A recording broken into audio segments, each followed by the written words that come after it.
Good morning, dear students. We can introduce what is the actual meaning of the English language in the field of English language. English language is divided into three parts: English language and comprehension.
English language is divided into three parts: English language and comprehension. English means होता है अंग्रेजी, language means होता है भाषा, comprehension means होता है ज्ञान एवं समझ। अंग्रेजी भाषा का ज्ञान एवं समझ।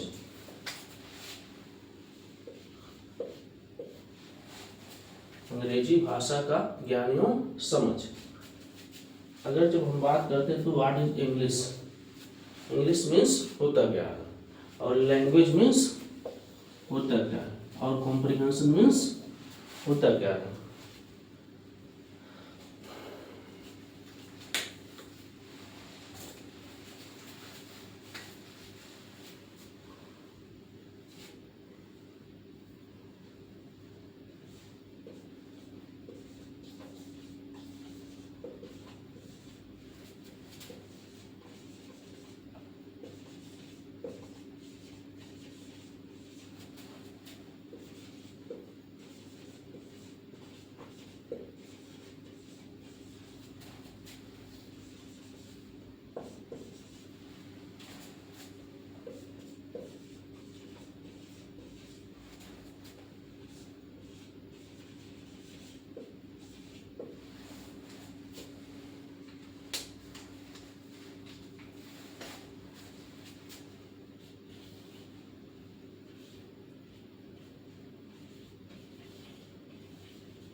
English language is divided into three parts. First is called English, second is called language, and third is called comprehension. अंग्रेजी भाषा को तीन भागों में बांटा जाता है. पहला क्या होता है अंग्रेजी. अंग्रेजी का अर्थ क्या होता है ग्रामर. अंग्रेजी के अंतर्गत हम लोग क्या पढ़ते हैं ग्रामर. वैसे तो ग्रामर दो भागों में बांटा गया है. पहला है बेसिक ग्रामर, दूसरा है इंटीग्रेटेड ग्रामर. आ जाते हैं हम लोग सेकेंड पे. दूसरा होता है लैंग्वेज. लैंग्वेज के अंतर्गत हम क्या पढ़ते हैं वोकैब्युलरी या वर्ड पढ़ते हैं. And second is called comprehension. Comprehension में आपका यही देखा जाता है आपकी reading skill and understanding skill कैसी है, किसको लेके पैसेज को लेके.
अगर हम बात करें तो इंग्लिश की,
अगर हम बात करते हैं तो इंग्लिश की, English refers to the grammar. English के अंतर्गत हम लोग क्या पढ़ते हैं, ग्रामर पढ़ते हैं। तो जब भी हम बात करते हैं ग्रामर की या ग्रामर की, व्हाट इज ग्रामर या grammar? Grammar is a set of rules. Grammar क्या होता है? एक सेट ऑफ रूल्स होता है, नियमों का क्या होता है, एक समूह होता है। Grammar is a set of rules. Grammar क्या होता है? एक नियमों का क्या होता है, समूह होता है। विच मीन्स जो, विच टेल अस जो हमें बताता है, अबाउट बारे में, इसके बारे में, राइट एंड रॉन्ग के बारे में। व्याकरण नियमों का क्या होता है? एक समूह होता है जो सही व गलत के बारे में बताता है। व्याकरण का इतना ही काम होता है, जो भी आपका सेंटेंस है उस सेंटेंस में आपको यही बताएगा what is wrong and what is right in the sentence. Grammar का इतना ही काम होता है, जो भी सेंटेंस लिखा गया है उसमें आपको यही बताना है कि सही क्या और गलत क्या है।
दूसरा आपका है लैंग्वेज। लैंग्वेज क्या होता है? Very very important.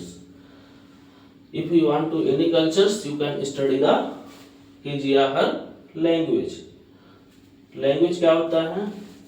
Language refers to the word. Language के अंतर्गत हम लोग क्या पढ़ते हैं? वर्ड को पढ़ते हैं, शब्दों को जानते हैं। Words are emotions of any language. कोई भी अगर भाषा है उसमें अगर इमोशन का कोई कार्य करता है तो कौन करता है? लैंग्वेज करती है। अगर वैसे तो देखा जाए ऑल द कंट्री, कितने कंट्री हैं? 195 कंट्री हैं। जितने भी देश होते हैं उनकी अपनी क्या होती है? एक लैंग्वेज होती है। कोई भी ना तो लैंग्वेज अच्छी होती है ना तो कोई लैंग्वेज खराब होती है। डिपेंड करता है योर सब्जेक्ट पे। जैसा आपका सब्जेक्ट होगा वैसा वो उसको बना देगा।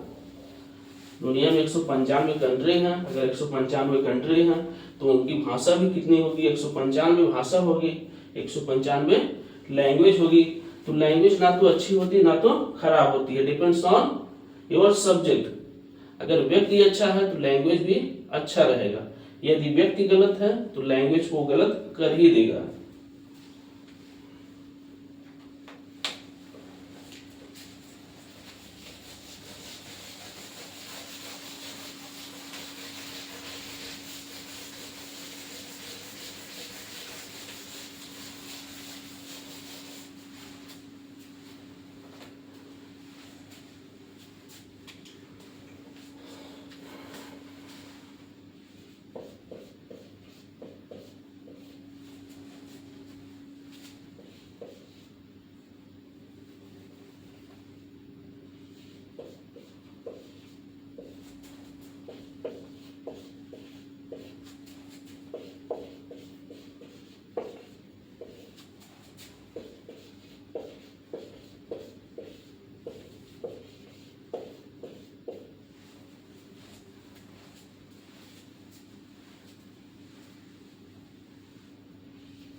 Language refers to the word, भाषा शब्द को व्यक्त करती है। भाषा किसको बताती है? शब्दों को बताती है। Words are emotions of any language, शब्द ही भाषा में क्या व्यक्त करते हैं? भाव को व्यक्त करते हैं। यदि हमारे पास शब्द ही ना हो तो हम क्या एक्चुअल में अपनी फीलिंग को एज इट इज जस्टिफाई कर पाएंगे? क्या पशु पक्षियों की भाषा नहीं होती है? उनकी भी भाषा होती है, लेकिन उनका जो देखा जाए सिंबल नहीं होता है, साइन नहीं होता है, सिर्फ उनकी क्या होती है? भाषा होती है। लेकिन अगर ह्यूमंस बीइंग की बात करते हैं तो उसमें क्या होता है? साइन भी होता है और सिंबल भी होता है और लैंग्वेज भी होती है। तो पशु पक्षियों की भाषा होती है लेकिन उनका साइन और सिंबल नहीं होता है, लेकिन इंसानों में ऐसा देखा जाता है उनका साइन भी और सिंबल भी है। तो लैंग्वेज रिफर्स, लैंग्वेज देखा जाए तो किस चीज को बताती है? लैंग्वेज किस चीज को बताती है? अगर हम बात करते हैं लैंग्वेज, लैंग्वेज किसको बताती है? हमेशा शब्दों को व्यक्त करती है। जो भी आपके शब्द होते हैं वो क्या होते हैं? इमोशन होते हैं। किसके इमोशन होते हैं? किसी भी भाषा का। जो लैंग्वेज होती है किसको बताती है? शब्दों को बताती है। जो आपके शब्द होते हैं वो क्या होते हैं? भाव होते हैं। किसके भाव होते हैं? लैंग्वेज की। ये भाषा में अगर भाव लाना है तो आपको क्या आना चाहिए? लैंग्वेज आनी चाहिए या वर्ड आनी चाहिए।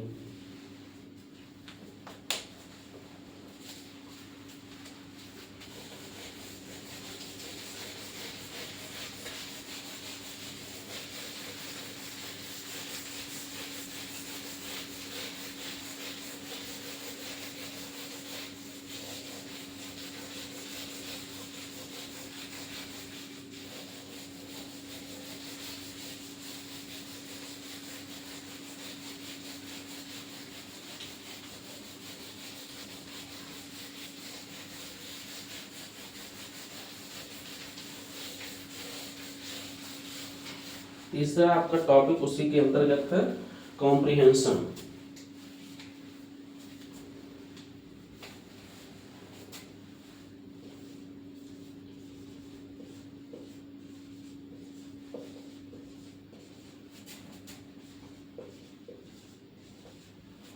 कॉम्प्रिहेंशन को हिंदी में कहते हैं ज्ञान एवं समझ।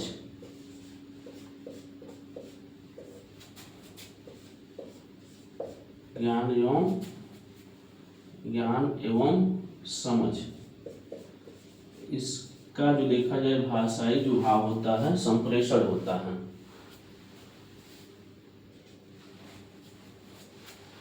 आज के समय में देखा जाए कोई भी एग्जाम क्यों ना हो उसमें आपका एक जो टॉपिक होता है वो कॉम्प्रिहेंशन से रिलेशन रखता है।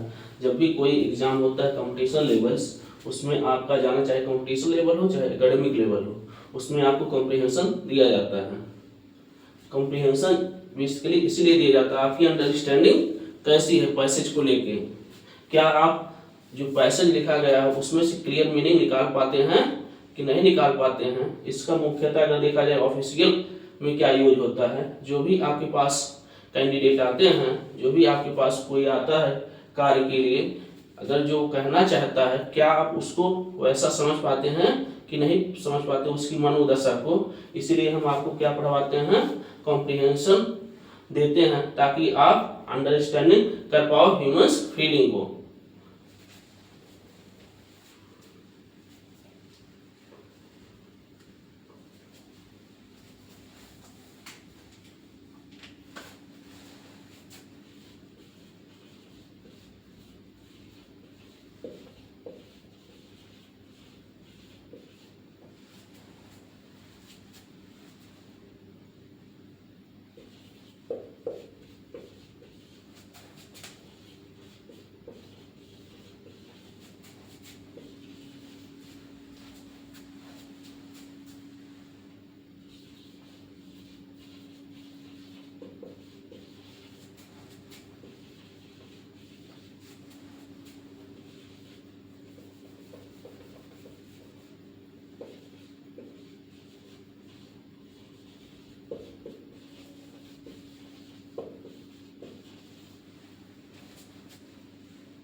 comprehension is the study of the reading and understanding skill in language. comprehension को अगर देखा जाए तो हम क्या जानना चाहते हैं, क्या जानना चाहते हैं, रीडिंग आपकी जानना चाहते हैं और अंडरस्टैंडिंग जानना चाहते हैं किसमें, पैसेज में। जो आपका पैसेज है, जो भी आपको पैसेज दिया गया है उसमें हम आपका रीडिंग देखना चाहते हैं कैसी है और आपकी अंडरस्टैंडिंग देखना चाहते हैं कैसी है। जो भी आपका पैसेज लिखा गया है तो कॉम्प्रिहेंशन इसीलिए होता है, जो आपकी पैसेज है उसमें हम आपको रीडिंग देखते हैं, आपकी रीडिंग स्किल कैसी है और अंडरस्टैंडिंग स्किल कैसी है। Comprehension is the study of reading and understanding skill in passage. जो भी आपका पैसेज लिखा गया है उसमें यही एग्जामिनर जानना चाहता है कि आपकी रीडिंग अच्छी है कि नहीं है, आपकी अंडरस्टैंडिंग अच्छी है कि नहीं है, क्या आप उसकी मनोदशा को समझ पा रहे हैं कि नहीं। What is the surface meaning and what is the hidden meaning in the passage. जो भी आपका पैसेज लिखा गया है उसके शाब्दिक अर्थ को समझ पा रहे हैं, उसके भावार्थ अर्थ को समझ पा रहे हैं कि नहीं समझ पा रहे हैं।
सब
पहला आपका टॉपिक है वर्ड। जिस व्यक्ति को वर्ड की समझ नहीं है उसको सेंटेंस आ ही नहीं सकता। यदि आप सेंटेंस समझना तक चाहते हैं तो सबसे पहले आपको क्या समझना पड़ेगा कि वर्ड होता क्या है। What is the actual meaning of a word? A group of letters. A group of letters, किसका लेटर्स? अक्षरों का समूह। Which has which has, which has जिसका क्या होता है, मीनिंग होता है, वही क्या कहलाता है, शब्द कहलाता है। एक अक्षर का क्या होना चाहिए, समूह होना चाहिए, उसका अपना एक क्या होना चाहिए, मीनिंग होनी चाहिए, जिसकी अपनी मीनिंग होगी उसी को हम क्या कहेंगे, वर्ड कहेंगे। एक ग्रुप ऑफ लेटर्स, अक्षरों का क्या हो, एक समूह हो, जिस समूह तो हो लेकिन उसका अपना एक क्या होना चाहिए, मीनिंग होना चाहिए, जिसका अगर एक्चुअल में मीनिंग है उसी को हम क्या कहेंगे, शब्द कहेंगे, वर्ड कहेंगे। जिसका अपना कोई मीनिंग है ही नहीं उसको हम कभी वर्ड कहते ही नहीं।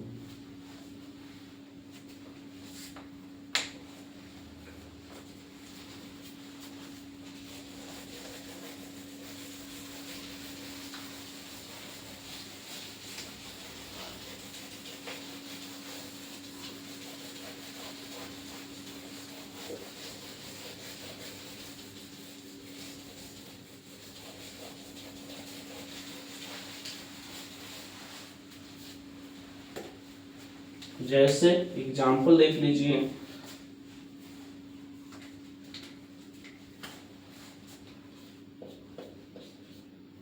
गर्ल, गर्ल, गर्ल मीन्स लड़की।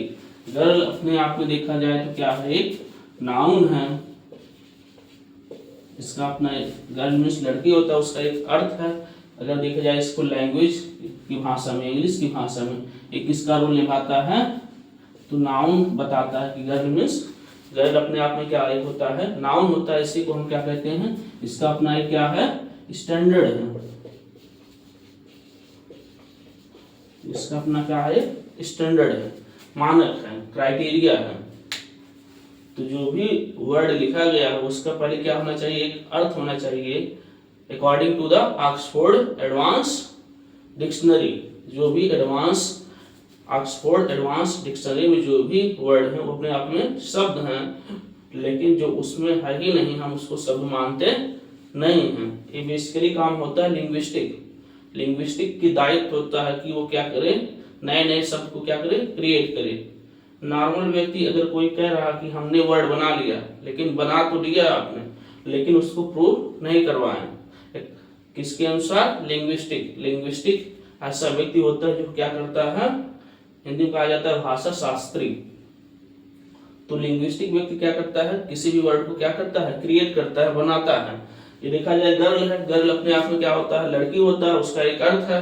अगर देखा जाए ग्रामर की भाषा में, जो गर्ल है अपने आप में क्या है, एक नाउन है, इसलिए हम इसको क्या कहेंगे, वर्ड कहेंगे। अगर हम इसी चीज को उल्टा कर देते हैं, GRIL,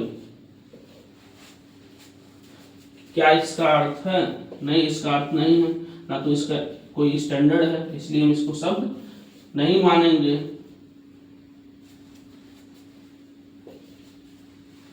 उसी तरह बॉय है, बॉय अपने आप में लड़का होता है,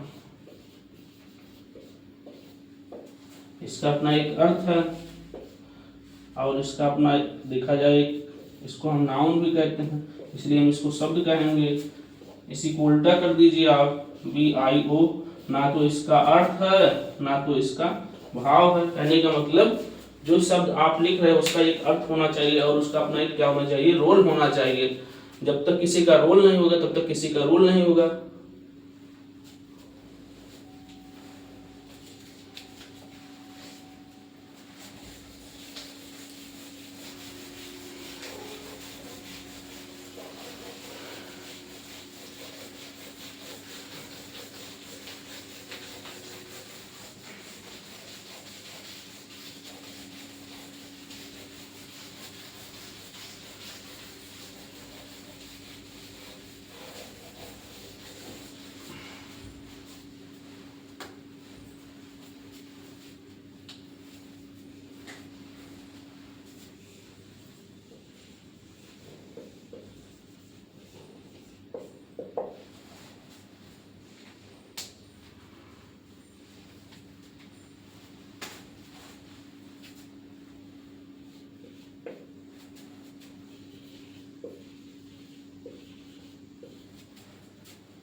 दूसरा आपका टॉपिक है सेंटेंस। सेंटेंस को क्या कहा जाता है हिंदी में? वाक्य। A group of words, a group of words, a group of words which has right meaning and systematic arrange it is called sentence। a group of words, पहले क्या होना चाहिए? किसका ग्रुप होना चाहिए? शब्दों का। किसका समूह होना चाहिए? पहले एक तो शब्दों का समूह होना चाहिए। अगर शब्द का समूह है उसका अपना ही क्या होना चाहिए? राइट मीनिंग होनी चाहिए। और तीसरी बात इसका क्या होना चाहिए? सिस्टमैटिक अरेंज होनी चाहिए। तीन बातें हैं इसमें। पहले क्या होना चाहिए? शब्दों का क्या होना चाहिए? एक समूह होना चाहिए। पहले समूह किसका होना चाहिए? शब्दों का होना चाहिए। जब शब्दों का समूह है, समूह तो हो जाए लेकिन उसका क्या हो? सही अर्थ हो। सही अर्थ होने के सिवाय और क्या होना चाहिए? व्यवस्थित क्रम में होना चाहिए। जो भी आप वर्ड लिख रहे हो उसको उसका जो स्ट्रक्चर होना चाहिए, उसकी जो संरचना होनी चाहिए, कब क्या आता है ये कौन बताता है? सेंटेंस। तो शब्दों का वह समूह जिसका सही अर्थ एवं सुव्यवस्थित क्रम होता है, क्रम हो, क्या कहलाता है? वाक्य कहलाता है। दुनिया का कोई भी एग्जाम क्यों ना हो उसमें दो ही चीज पूछे जाते हैं। पहला आपका क्या होता है? वर्ड होता है। दूसरा आपका क्या होता है? सेंटेंस होता है। यदि ना तो आप वर्ड को समझते हैं ना तो आप सेंटेंस को समझते हैं, आपका कभी भी कोई नौकरी मिलने वाला नहीं है। नौकरी की बात हटा दीजिए, आप किसी की भाव को समझ भी नहीं पाएंगे एक्चुअल में वो व्यक्ति करने क्या करना चाहता है। तो आपको अगर सही से किसी चीज को समझना है, दो चीज पे कमांड कर लीजिए। पहला आपका क्या है? वर्ड है। दूसरा आपका क्या है? सेंटेंस है।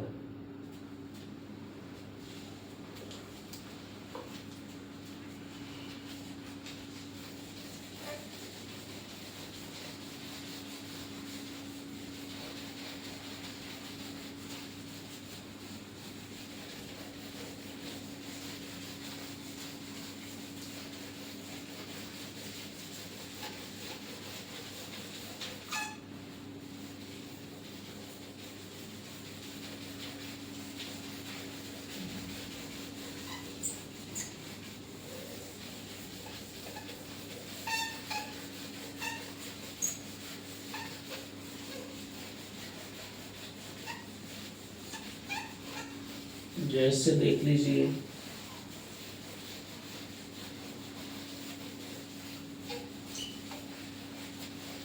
एग्जाम्पल देखिए,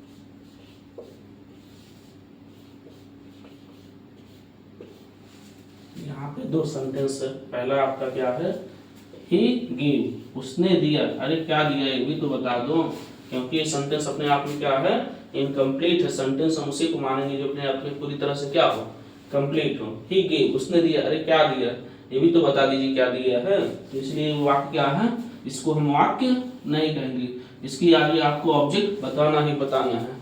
उसने क्या दिया, जैसे he made me, he made me, उसने मुझे बना दिया। अरे क्या बना दिया ये भी तो बताइए उसके आगे कि क्या बना दिया। इसलिए भी क्या है, इनकम्प्लीट है। जब तक ऑब्जेक्ट नहीं लगाएंगे तब तक कुछ चीजें क्या नहीं होंगी, कंप्लीट नहीं होंगी। इसलिए आपको अंत में ऑब्जेक्ट लगाना है। दूसरी बात, वह जाता है, ये अपने आप में अपना सिस्टमैटिक अरेंज है, सिस्टमैटिक अरेंज है। इसलिए हम इसको क्या कहेंगे, सेंटेंस कहेंगे। इसका भाव अर्थ भी क्लियर है और सिस्टमैटिक अरेंज है। सिस्टमैटिक अरेंज मींस होता है सब्जेक्ट, वर्ब और ऑब्जेक्ट, ये सीक्वेंस होना चाहिए। सब्जेक्ट, वर्ब और ऑब्जेक्ट एक सिस्टम होता है। कोई भी चीज करना हो उसका अपना एक क्या होता है, सिस्टम होता है। अगर उसका अपना एक सिस्टम ना हो तो कोई चीज सरवाइव सही से नहीं कर पाएगी। तो वह जाता है, ही गोस, वह जाता है जाता हुआ, क्या इसका एक सिस्टमैटिक अरेंज है, नहीं है। इसीलिए हम इसको सेंटेंस नहीं कहेंगे। सेंटेंस में बेसिकली यही देखा जाता है, जो भी आप शब्द को लिख रहे हैं उसको व्यवस्थित क्रम में लिखिए, व्यवस्थित क्रम में लिखिए, लेकिन उसका अपना एक भाव होना चाहिए कि आप लिखना क्या चाहते हैं। जब उसका अपना एक क्या होना, क्या होगा, सही अर्थ होगा और व्यवस्थित क्रम में होगा, उसी को हम सेंटेंस कहेंगे। Thank you very much.